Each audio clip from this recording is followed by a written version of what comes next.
जीवन की गाड़ी। नई दिल्ली रेलवे स्टेशन पर ट्रेन अभी पहुंचने वाली थी। धीरे धीरे ट्रेन प्लेटफॉर्म की ओर बढ़ रही थी। दीपक जी अपना सामान समेटकर आगे बढ़ रहे थे। तभी उनके बेटे अंतरिक्ष ने उन्हें रोका। माँ, आप रुको, सामान मुझे दे दो। मैं पहले उतर कर सामान उतार लूँगा। बाद में आप आराम से उतर जाना। ठीक है बेटा, लेकिन संभल कर, गाड़ी पूरी तरह रुक जाए तभी निकलना, दीपाली जी ने हिदायत देते हुए कहा।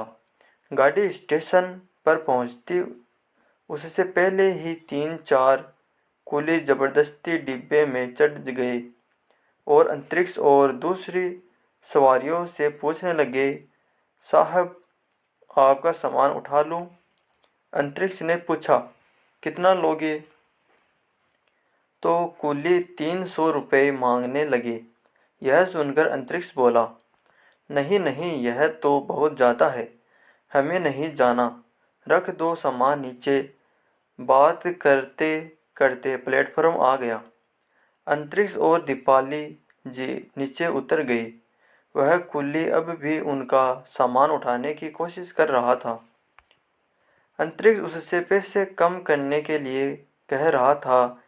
इस बीच दीपाली जी की नज़र दूर खड़े एक बूढ़े कुल्ली की ओर गई। वह आती जाती सवारियों को एक आस से देख रहा था। दीपाली जी ने उसे इशारा से बुलाया, लेकिन वह नहीं आया। तो दीपाली जी खुद उसके पास पहुंच गई। अरे, मैं तुम्हें सामान उठाने के लिए बुला रही थी, तुम आए नहीं? चलना नहीं है क्या? बूढ़ा कुली इधर उधर देखा। मेम साहब, ये जो कुली है, ये भाग कर ट्रेन में चढ़ जाते हैं। मैं चलती ट्रेन में चढ़ नहीं पाता। ऊपर से जिस सवारी को ये लेकर आते हैं, उससे कोई दूसरा कुली बात करे तो ये उससे मारते हैं। इसलिए मैं आपसे बच रहा था। दीपाली जी को उस बूढ़े कुली पर दया आ गई। उन्होंने अंतरिक्ष के पास जाकर कहा, अंतरिक्ष, हमें कुली नहीं चाहिए। इतने पैसे देने से अच्छा है अपना सामान खुद ले चले। यह सुनकर दोनों कुली गुस्सा होते हुए दूसरे पैसेंजर से बात करने चले गए। कुछ देर में सामान उठाकर बाहर की ओर चल दिए।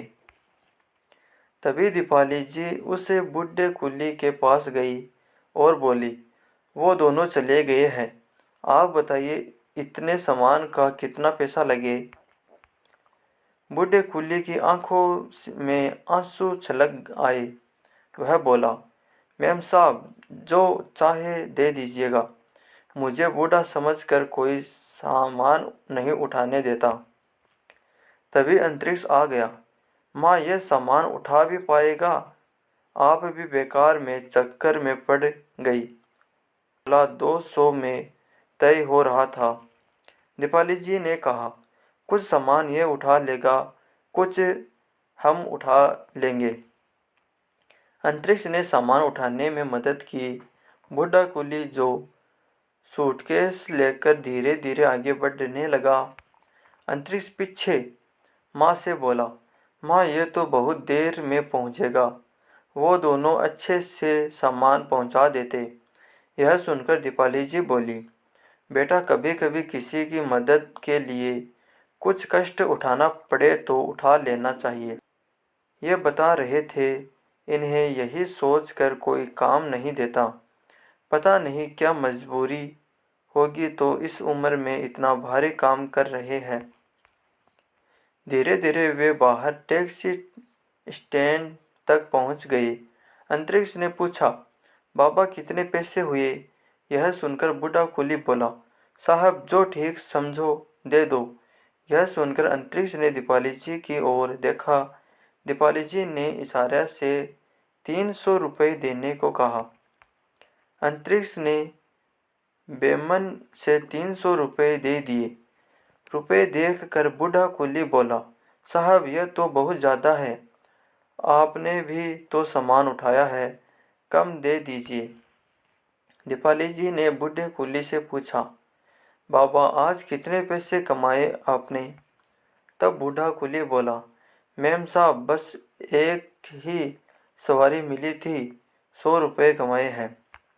दीपाली जी ने कहा, आप ये पैसे रख लो और घर जाकर आराम करो, रात होने को है। यह सुनकर बूढ़े आदमी ने चुपचाप पैसे जेब में रख लिए। दीपाली जी ने फिर पूछा, आप इतना भारी काम करते हैं, आपके बेटे काम नहीं करते?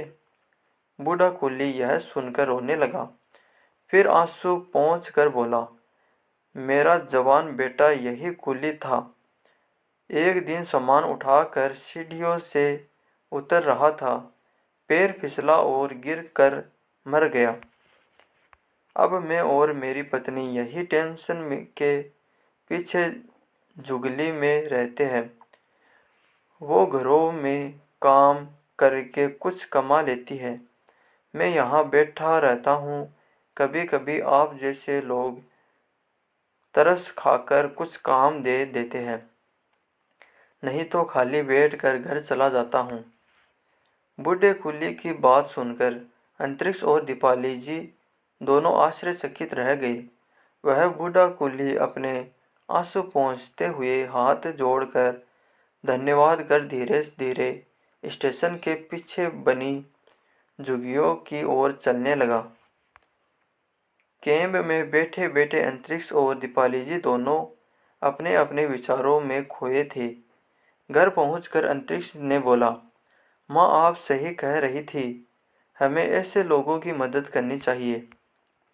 दीपाली जी बोली, वो चाहते तो स्टेशन के बाहर बैठकर भीख भी मांग सकते थे, लेकिन उन्होंने मेहनत का रास्ता चुना। मैंने उनकी हालत देखकर ही तुम्हें 300 रुपये देने के लिए कहा था।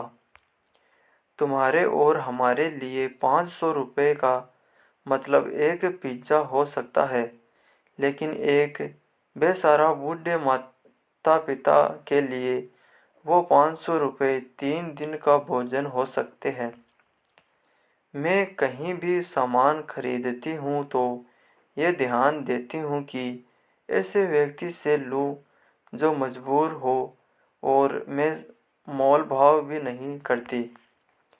माँ की बातें सुनकर और उस बूढ़े आदमी की मजबूरी जानकर अंतरिक्ष की आंखें भी नम हो गई थी। उसने कहा, माँ जब इनके हाथ पैर नहीं चलेंगे तब क्या होगा? दीपाली जी ने समझाते हुए कहा, बेटा वो तो पता नहीं, लेकिन ईश्वर सबका ध्यान रखता है। हम जरा से दुख में दुखी हो जाते हैं, इनके तो पूरे जीवन से सुख ही चला गया। जवान बेटे को कंधा देना और फिर जीवन की गाड़ी को ढोना कितना मुश्किल है। अंतरिक्ष का जीवन को देखने का नजरिया ही बदल गया। अब उसे पैसे उड़ाना फिजूल लगने लगा। वह दूसरों की मदद करता, सबसे प्यार से बात करता था। तो दोस्तों आपको कहानी कैसी लगी हमें कमेंट कर ज़रूर बताइए, और प्लीज़ वीडियो को लाइक कीजिए और चैनल को सब्सक्राइब कीजिए। Thanks for watching video. Thank you.